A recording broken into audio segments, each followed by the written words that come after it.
A Boy's Dog by Bret Harte. As I lift my eyes from the paper, I observe a dog lying on the steps of the opposite house.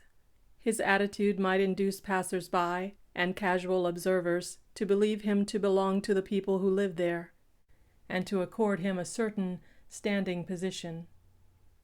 I have seen visitors pat him, under the impression that they were doing an act of courtesy to his master, he lending himself to the fraud by hypocritical contortions of the body.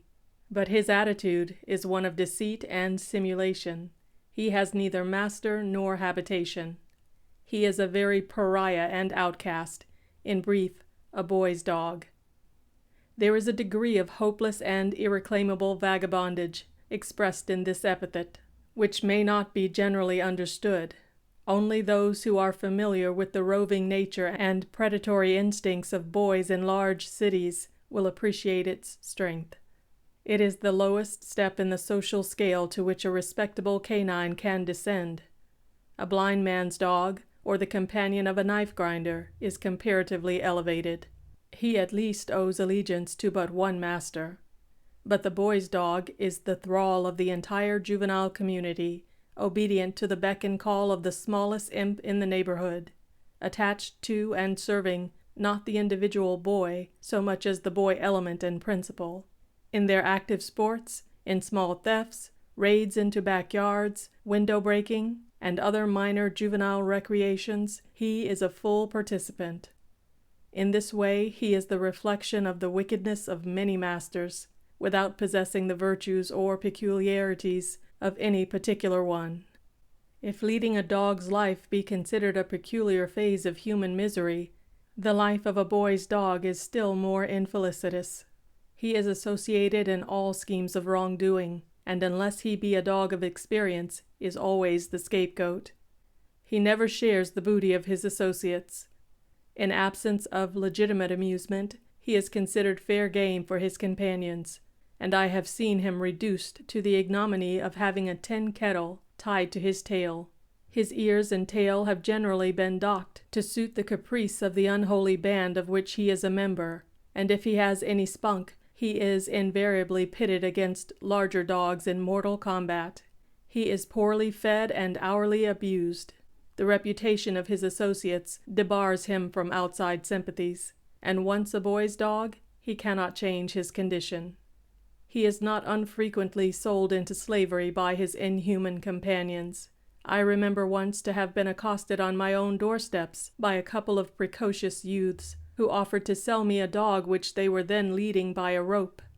The price was extremely moderate, being, if I remember rightly, but 50 cents. Imagining the unfortunate animal to have lately fallen into their wicked hands, and anxious to reclaim him from the degradation of becoming a boy's dog, I was about to conclude the bargain, when I saw a look of intelligence pass between the dog and his two masters. I promptly stopped all negotiation, and drove the youthful swindlers and their four-footed accomplice from my presence. The whole thing was perfectly plain. The dog was an old, experienced, and hardened boy's dog, and I was perfectly satisfied that he would run away and rejoin his old companions at the first opportunity. This I afterwards learned he did, on the occasion of a kind-hearted but unsophisticated neighbor buying him, and a few days ago I saw him exposed for sale by those two Arcadians in another neighborhood, having been bought and paid for half a dozen times in this. But, it will be asked, if the life of a boy's dog is so unhappy, why do they enter upon such an unenviable situation, and why do they not dissolve the partnership when it becomes unpleasant? I will confess that I have been often puzzled by this question. For some time I could not make up my mind whether their unholy alliance was the result of the influence of the dog on the boy, or vice versa, and which was the weakest and most impressionable nature.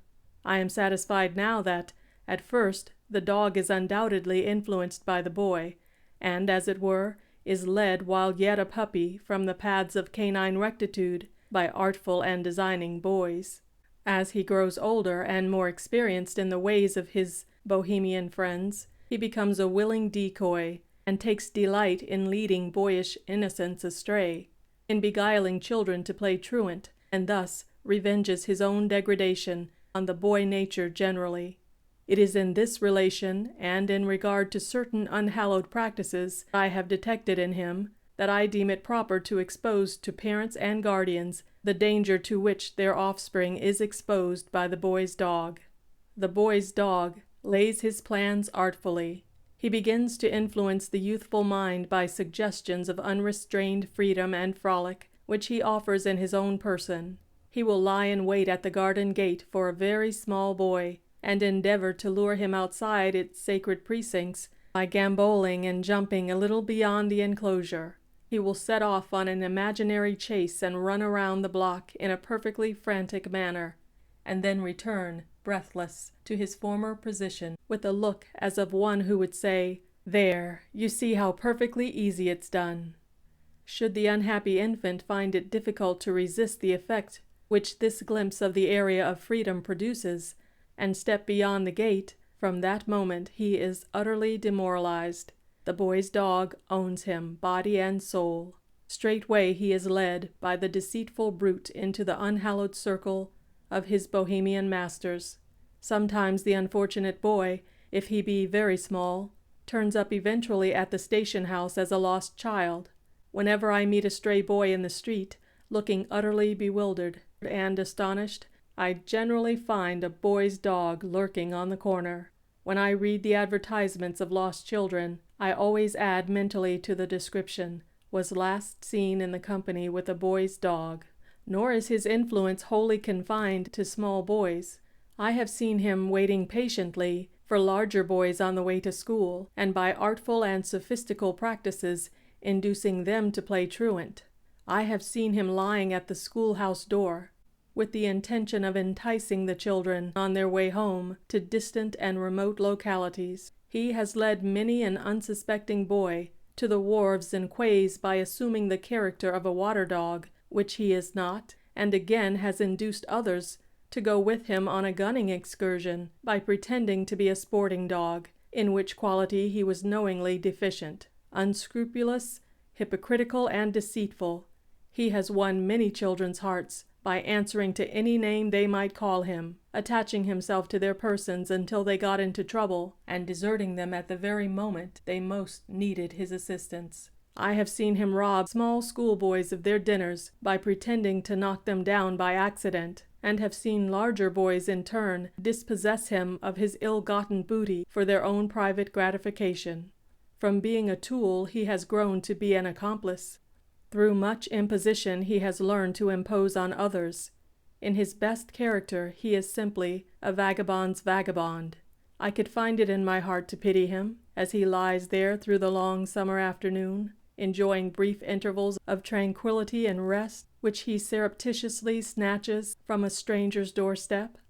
For a shrill whistle is heard in the streets. The boys are coming home from school, and he is startled from his dreams by a deftly thrown potato which hits him on the head, and awakens him to the stern reality that he is now and forever a boy's dog. End of A Boy's Dog by Bret Harte.